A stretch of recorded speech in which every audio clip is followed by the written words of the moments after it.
So yeah, there's three principles that I typed out in the chat there. Safety first.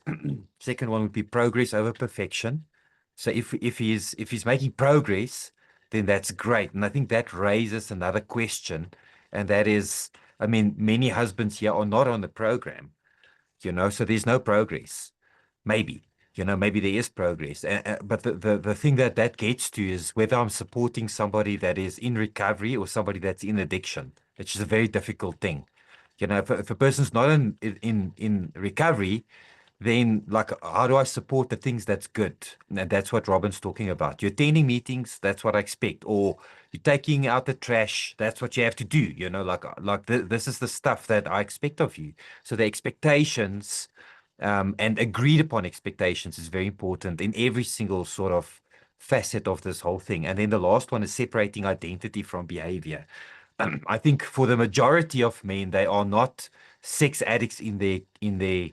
I mean, I understand that conflict as well. We say separate identity from behavior, and then we say, my name is Kenneth, I'm a sex addict.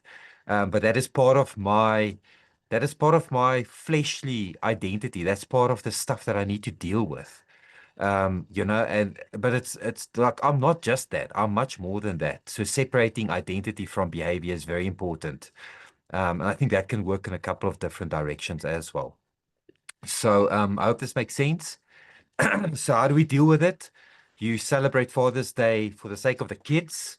You try and honor the person.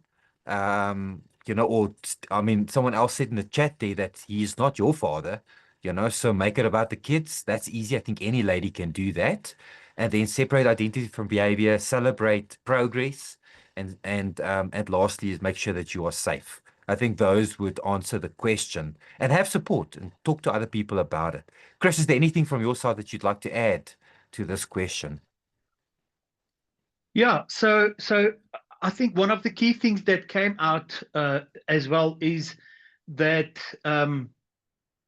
to manage the expectations.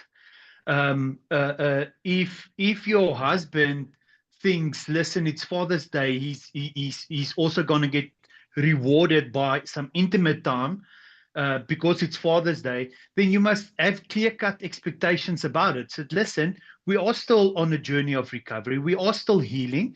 So Father's Day, the kids will bless you and honor you, and I will support them. But don't expect anything physical or intimate to happen if you're not right there.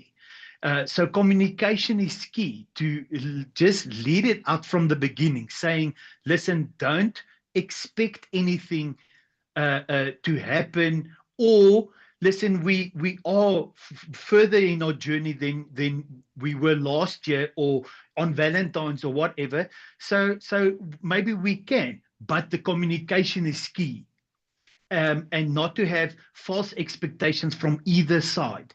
So it's just going to create some unnecessary arguments and stuff if your husband ends off with, I thought at least I'm going to get something at the end of the day. And now, no, you got something from the kids.